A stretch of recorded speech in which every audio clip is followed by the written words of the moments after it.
आपके अंदर दो जिंदगियां हैं, एक जो आप जी रहे हैं और एक जो आप जीना चाहते थे। फर्क सिर्फ एक डिसीजन का है। क्या आप एमेच्योर रहकर अपनी असली कॉलिंग से भागेंगे या प्रो बीएन कर उससे फेस करेंगे?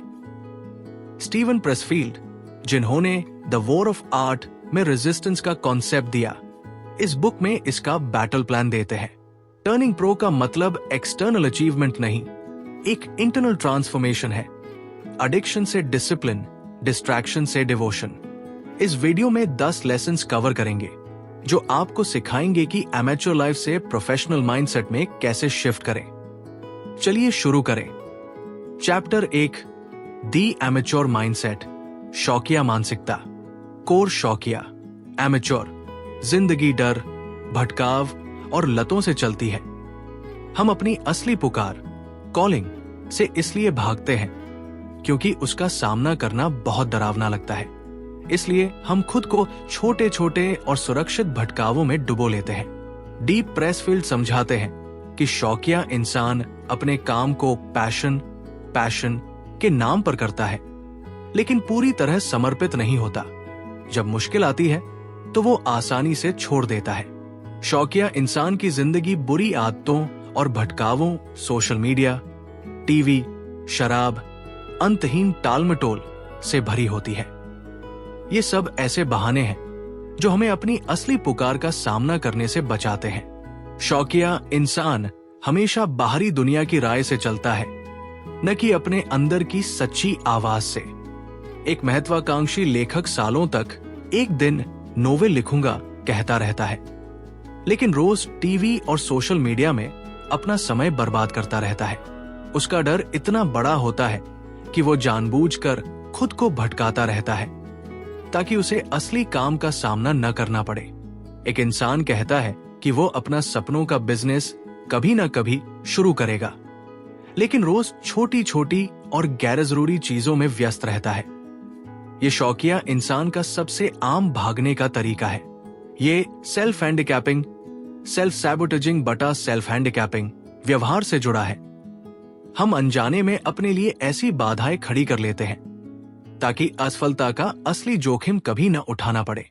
एक्शन अपनी रोज की भटकाव वाली आदतों को ईमानदारी से पहचाने। क्या वे सचमुच आपको आराम देती हैं या आपकी असली पुकार से भागने का जरिया है? आज ही अपने सबसे बड़े भटकाव को पहचाने और उसकी जगह 30 मिनट अपने असली काम पर दें। चैप्टर 2, सेल्फ इन्फ्लिक्टेड वुंड्स, को दिए गए जख्म खुद ही टांग खींचना। कोर शौकिया इंसान अनजाने में अपनी ही तरक्की में पलीता लगाता है। टालमटोल, खुद पर शक और आधे अधूरे मन से किए गए प्रयासों के जरिए ये खुद को दिए गए जख्म, सेल्फ इन्फ्लिक्टेड वुंड्स, उसकी सफलता को रोकते हैं। डीप प्रेसफील्ड बताते हैं कि बहुत से लोग अपनी असफलता के लिए बाहरी हालात को जिम्मेदार ठहराते हैं, जबकि असली समस्या उनके अपने तौर तरीके होते हैं। लगातार टालमटोल करना, खुद को नीचा दिखाना या जिम्मेदारियों से भागना, ये जख्म खुद के दिए हुए होते हैं क्योंकि ये हमारी अपनी पसंद से आते हैं, किसी बाहरी ताकत से नहीं। एक उद्यमी, एंटरप्रेन्योर ये कहकर अपने बिजनेस को लॉन्च करने में बार बार देरी करता है कि मुझे अभी और रिसर्च चाहिए। असल में वह अपनी असफलता के डर से भाग रहा होता है और बेहतरीन मौके को गवाकर खुद को खुद ही जख्म दे रहा होता है। एक छात्र परीक्षा की तैयारी आखिरी समय तक टालता रहता है और फिर समय कम था का बहाना बनाता है। असल में ये खुद को नुकसान पहुंचाना सेल्फ सैबोटेज न कि कोई असली मजबूरी। ये खुद को नुकसान पहुंचाने वाले व्यवहार, सेल्फ सैबोटेज रिसर्च से जुड़ा है। जब लोगों को असफलता या कभी कभी सफलता का भी डर होता है तो वे अनजाने में अपनी ही जीत को रोक देते हैं। एक्शन अपनी बार बार होने वाली असफलताओं में कोई पैटर्न ढूंढे। क्या वे सचमुच बाहरी कारणों से हैं या खुद के पैदा किए हुए हैं? आज ही अपने किसी बार बार होने वाले खुद को नुकसान पहुंचाने वाले पैटर्न को पहचाने और उसे तोड़ने के लिए एक छोटा सा कदम उठाएं। चैप्टर 3, दी शैडो करियर, छाया करियर, असली पुकार से छुपना। कोर बहुत से लोग अपनी असली पुकार, कॉलिंग से डरकर एक छाया करियर, शैडो करियर चुन लेते हैं, यानी उससे मिलता जुलता कोई ऐसा सुरक्षित रास्ता जो उन्हें थोड़ी बहुत संतुष्टि तो देता है लेकिन कभी सच्ची तृप्ति, फुलफिलमेंट नहीं दे पाता। डी प्रेसफील्ड ये बहुत दमदार विचार देते हैं। जब हम अपने असली जुनून जैसे लेखन से डरते हैं तो हम अनजाने में उसका एक छाया रूप चुन लेते हैं, जैसे खुद लिखने के बजाय एडिटिंग करना या लिखना सिखाना। ये काम हमें अपनी असली पुकार से जुड़े होने का झूठा एहसास कराता है, बिना इसके कि हमें कोई बड़ा जोखिम उठाना पड़े। ये छाया करियर इंसान के लिए एक स्थायी बहाना, अवॉइडेंस बन जाता है। एक इंसान जो अभिनेता, एक्टर बनना चाहता था, वो कास्टिंग एजेंट बन जाता है। वो इंडस्ट्री के अंदर तो है, लेकिन अपनी असली पुकार से हमेशा एक सुरक्षित दूरी पर रहता है। सालों बाद उसे एहसास होता है कि ये छाया करियर उसके असली सपने का सिर्फ एक विकल्प था, सच्ची मंजिल नहीं। एक महत्वाकांक्षी उद्यमी, एंटरप्रेन्योर, कॉर्पोरेट कंसल्टेंट बन जाता है जो दूसरे व्यवसायों को सलाह देता है लेकिन खुद कभी अपना बिजनेस शुरू नहीं करता। वो छाया करियर में ही आराम से अटका रहता है। ये बचने के व्यवहार, अवॉइडेंस बिहेवियर की रिसर्च से जुड़ा है। इंसान असली जोखिम से बचने के लिए अनजाने में सुरक्षित विकल्प चुन लेता है। एक्शन अपने मौजूदा करियर या काम का ईमानदारी से मूल्यांकन करें। क्या ये आपकी असली पुकार है या उसका कोई सुरक्षित रूप, छाया? आज ही खुद से पूछें, क्या मैं अपनी असली पुकार जी रहा हूं या उसकी परछाई? चैप्टर 4, रेजिस्टेंस एंड रैशनलाइजेशन, रुकावट और तर्क वितर्क, बहानेबाजी। Core concept resistance. रेजिस्टेंस वो अदृश्य ताकत जो हमें हमारे जरूरी कामों से रोकती है, हमेशा बहुत ही दमदार तर्कों और बहानों के साथ आती है। एक पेशेवर प्रो बनने का मतलब है इन बहानों को पहचानना और उनके बावजूद काम करना। डी प्रेसफील्ड समझाते हैं कि रेजिस्टेंस कभी सीधे तौर पर ये नहीं कहती कि ये काम मत करो। वो हमेशा तार्किक लगने वाले बहाने देती है। अभी सही समय नहीं है, पहले थोड़ी और तैयारी करनी है, या आज मेरा मूड नहीं है। ये बहाने इतने पक्के और सच्चे लगते हैं कि हम इन्हें ही असली वजह मान लेते हैं। एक लेखक रोज सोचता है कि आज मेरे अंदर प्रेरणा, इंस्पिरेशन नहीं है, इसलिए वो नहीं लिखता। जबकि प्रेसफील्ड खुद बताते हैं कि पेशेवर लेखक प्रेरणा का इंतजार नहीं करते, वे रोज लिखते हैं, चाहे उनका मूड कैसा भी हो, क्योंकि वे जानते हैं कि ये सिर्फ रेजिस्टेंस का एक बहाना है। एक इंसान बार बार कहता है कि मैं कल से अपनी डाइट शुरू करूंगा, और हर बार उसके पास देरी करने की कोई ना कोई नई और तार्किक वजह होती है। ये कॉग्निटिव रेशनलाइजेशन, कॉग्निटिव रैशनलाइजेशन की रिसर्च से जुड़ा है। हमारा दिमाग हमारी गलतियों और काम से भागने की आदतों को तार्किक रूप से सही साबित करने में माहिर होता है। एक्शन जब भी आप अपने किसी जरूरी काम को टालें, तो अपने उस बहाने पर सवाल उठाएं। क्या ये कोई असली वजह है या सिर्फ रेजिस्टेंस का बहाना? आज ही अपने किसी एक बहाने को पहचानें और उसके बावजूद अपना काम पूरा करें। चैप्टर 5, टर्निंग प्रो, प्रोफेशनल बनना, अंदरूनी बदलाव। कोर कॉन्सेप्ट प्रोफेशनल बनना, टर्निंग प्रो बाहरी तौर पर मिलने वाली कोई सफलता नहीं है। ये पहचान, आइडेंटिटी के स्तर पर होने वाला एक अंदरूनी फैसला है। ये एक ही पल में हो जाता है जब आप ये तय करते हैं कि आज से आप पूरी गंभीरता और निरंतरता के साथ अपने काम को समर्पित है। डी प्रेसफील्ड स्पष्ट करते हैं कि कोई भी इंसान प्रोफेशनल बन सकता है। इसके लिए किसी डिग्री, अनुमति या बाहरी मुहर की जरूरत नहीं होती। ये एक अंदरूनी बदलाव है। शौकिया इंसान शौक से चलता है जब मूड हो, जबकि पेशेवर इंसान अपनी ड्यूटी से चलता है, रोज बिना नागा। ये फैसला पल भर में लिया जा सकता है, लेकिन इसका असर हमेशा के लिए रहता है। प्रेसफील्ड अपनी जिंदगी का एक ऐसा पल याद करते हैं जब उन्होंने तय किया कि वे अब कभी कभार लिखने वाले नहीं, बल्कि एक लेखक। उस दिन के बाद से उनकी रोज की कार्यशैली पूरी तरह बदल गई।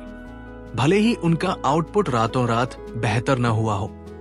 एक इंसान कहता है कि मैं किसी दिन फिट हो जाऊंगा। वही दूसरा इंसान ये तय करता है कि मैं आज से एक फिट इंसान हूं। और इस पहचान के बदलते ही उसकी रोज की आदतें तुरंत बदल जाती है। ये पहचान पर आधारित व्यवहार में बदलाव आइडेंटिटी बेस्ड बिहेवियर चेंज की रिसर्च से जुड़ा है। जब हम अपनी पहचान बदलते हैं, मैं एक लेखक हूं बनाम मैं लिखना चाहता हूं, तो हमारे काम अपने आप उसके अनुकूल होने लगते हैं। एक्शन अपने मैं किसी दिन करूंगा वाले बयान को मैं ये हूं में बदले। भविष्य के किसी पल का इंतजार किए बिना अपनी पहचान अभी बदले। आज ही अपने आप से साफ साफ कहें, मैं एक लेखक उद्यमी कलाकार हूं, और उसी पहचान के मुताबिक आज ही एक कदम उठाए। Chapter 6 the professionals daily practice, पेशेवर का रोज का अभ्यास। कोर एक पेशेवर इंसान अपना काम रोज करता है, बिना इस बात का इंतजार किए कि उसका मूड कैसा है, प्रेरणा है या नहीं। यही निरंतरता, कंसिस्टेंसी, शौकिया और पेशेवर के बीच का सबसे बड़ा और व्यावहारिक अंतर है। डी प्रेसफील्ड इस बात पर जोर देते हैं कि पेशेवर अपने काम को एक नौकरी की तरह लेता है, रोज एक तय समय पर, चाहे उसका दिल लगे या न लगे। शौकिया इंसान सिर्फ तब काम करता है जब मूड बनता है, जो कि बहुत ही अनिश्चित और भरोसे के लायक नहीं होता। पेशेवर की यही निरंतरता उसकी लंबी महारत, लॉन्ग टर्म मास्टरी की असली नींव बनती है। प्रेसफील्ड खुद रोज सुबह लिखने बैठ जाते हैं, चाहे उन्हें लिखना अच्छा लगे या नहीं। कुछ दिन उनका लिखा हुआ बहुत अच्छा निकलता है, कुछ दिन नहीं, लेकिन यही रोज की निरंतरता उन्हें दशकों तक उत्पादक बनाए रखती है। एक शौकिया कलाकार सिर्फ तब पेंट करता है जब उसे प्रेरणा महसूस होती है, महीने में 2 या 3 बार। वही एक पेशेवर कलाकार रोज एक तय समय पर पेंट करता है, महीने में 30 बार, चाहे मूड कैसा भी हो। ये आदत निर्माण, हैबिट फॉर्मेशन की रिसर्च से जुड़ा है। लंबे समय में बेहतर परिणाम पाने के लिए प्रेरणा से ज्यादा भरोसेमंद पैमाना निरंतरता, कंसिस्टेंसी है। एक्शन अपने जरूरी काम के लिए एक तय और रोज का समय निर्धारित करें और बिना मूड की परवाह किए उस पर टिके रहें। आज ही अपने काम के लिए एक निश्चित समय तय करें और मूड चाहे जो भी हो उसे फॉलो करें। चैप्टर 7 ऑर्डर एंड रिचुअल, व्यवस्था और नियम काम करने का अनुष्ठान। कोर पेशेवर लोग अपनी जिंदगी में होशपूर्वक व्यवस्था और नियम, रिचुअल्स बनाते हैं। ये ढांचा उन्हें अपने रचनात्मक और जरूरी कामों पर पूरा ध्यान लगाने के लिए मानसिक जगह देता है। डी प्रेसफील्ड समझाते हैं कि अव्यवस्था और अराजकता, केओस, हमारी उस मानसिक ऊर्जा को चाट जाती है जो हमारे जरूरी कामों में लगनी चाहिए। पेशेवर लोग अपनी रोजमर्रा की जिंदगी, काम करने की जगह, समय, आदतें को एक व्यवस्थित रूप देते हैं। ये नियम या अनुष्ठान उनके दिमाग को संकेत देता है कि अब काम का वक्त हो गया है और उनकी सारी ऊर्जा एक जगह केंद्रित हो जाती है। एक लेखक रोज एक ही जगह बैठकर कॉफी के एक ही कप के साथ लिखना शुरू करता है।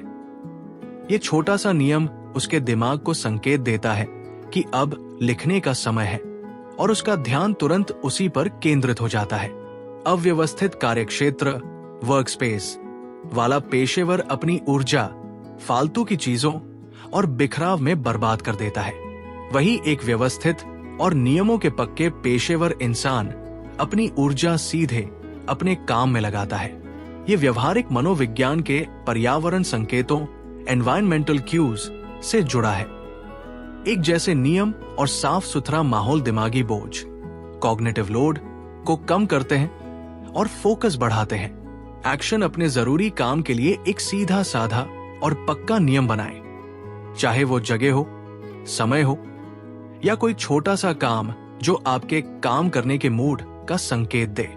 आज ही अपने काम का नियम, रिचुअल तय करें और उसका पालन करें।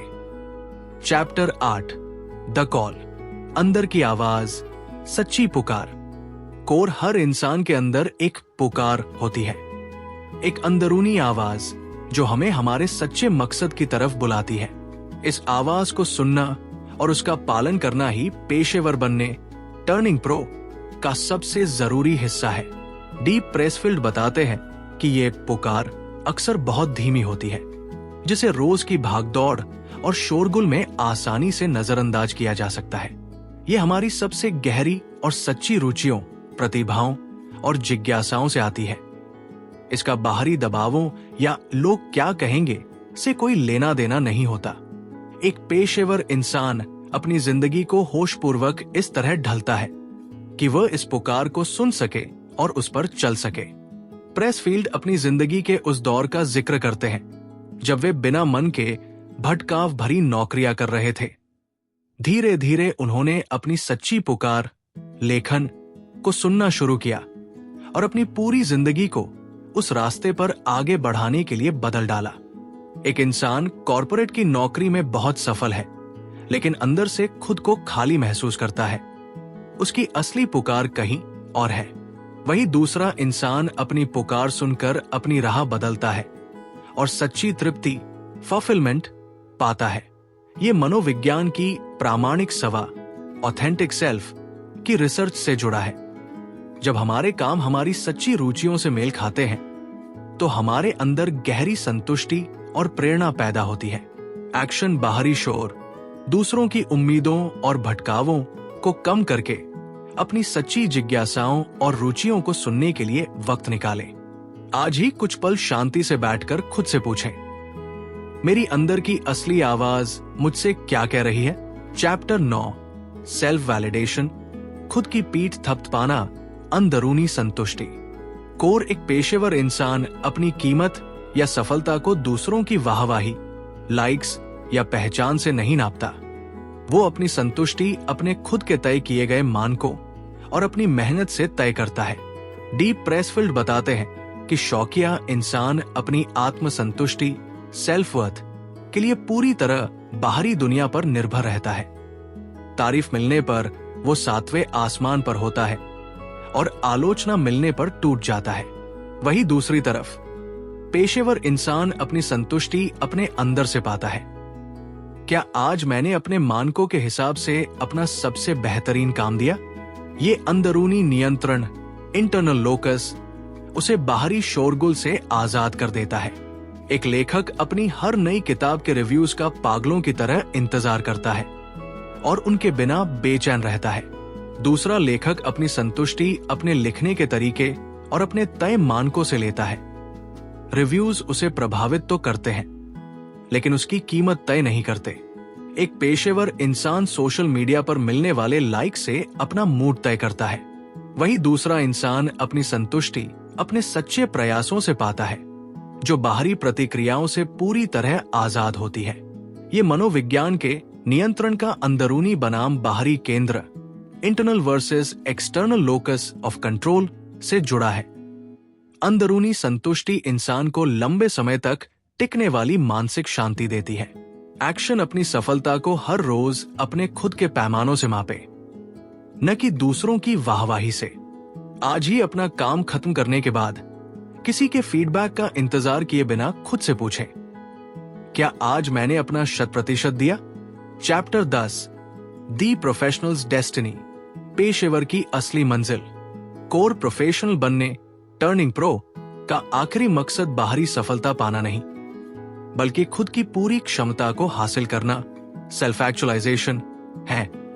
अपने अहंकार, ईगो से ऊपर उठकर किसी बड़े मंतव्य और सेवा भाव से जुड़ जाना।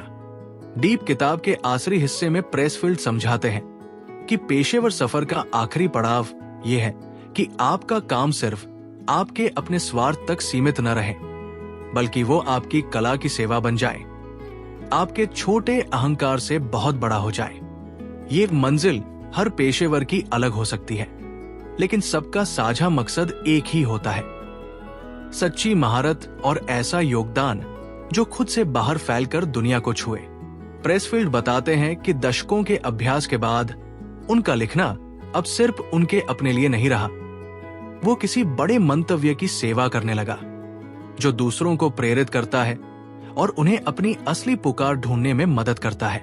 एक पेशेवर अपनी कला का इस्तेमाल सिर्फ अपनी सफलता के लिए करता है, वही दूसरा इंसान सालों की महारत हासिल करने के बाद अपनी कला का इस्तेमाल दूसरों की मदद करने और उन्हें प्रेरित करने के लिए करता है। यही उसकी सच्ची मंजिल बन जाती है। ये प्रेरणा की रिसर्च के सेल्फ ट्रांसेंडेंस से जुड़ा है। महारत हासिल करने के बाद सच्ची तृप्ति अपने स्वार्थ से आगे बढ़कर दुनिया में योगदान देने से ही मिलती है। एक्शन अपनी महारत के सफर में धीरे धीरे ये सोचना शुरू करें, ये काम मुझसे बड़ी किसी चीज की सेवा कैसे कर सकता है। आज ही सोचें कि आपकी मौजूदा खूबी या हुनर किसी दूसरे इंसान की सच्ची मदद कैसे कर सकता है और उसकी दिशा में एक छोटा सा कदम बढ़ाएं। Outro module. दोस्तों, हमने देखा शौकिया मानसिकता से लेकर खुद को दिए गए जख्म, छाया करियर, रुकावट, रेजिस्टेंस और आखिरकार पेशेवर बनना, रोज का अभ्यास, नियम, अंदरूनी आवाज, खुद की संतुष्टि और आखिरी मंजिल तक स्टीवन प्रेसफील्ड हमें ये सिखाते हैं कि प्रोफेशनल बनना कोई बाहरी सफलता नहीं, बल्कि रोज निभाया जाने वाला एक अंदरूनी वादा है। मुख्य सीख, टेकअवे, शौकिया इंसान प्रेरणा का इंतजार करता है, जबकि पेशेवर इंसान बिना मूड की परवाह किए रोज लगातार अपनी पुकार के लिए हाजिर होता है। यदि ये वीडियो मददगार लगा तो इसे लाइक करें, अपने उन दोस्तों के साथ शेयर करें जो अपनी असली पुकार को पूरी गंभीरता से जीना चाहते हैं, और एक्स्ट्राऑर्डिनरी ऑडियो बुक्स को सब्सक्राइब करें। याद रखिए, पेशेवर बनना एक ऐसा फैसला है जिसे आप भविष्य के किसी पल का इंतजार किए बिना अभी ले सकते हैं। तो आज से अपना काम एक सच्चे पेशेवर की तरह करना शुरू कीजिए। Extraordinary audio books, host Pankaj Kumar राज।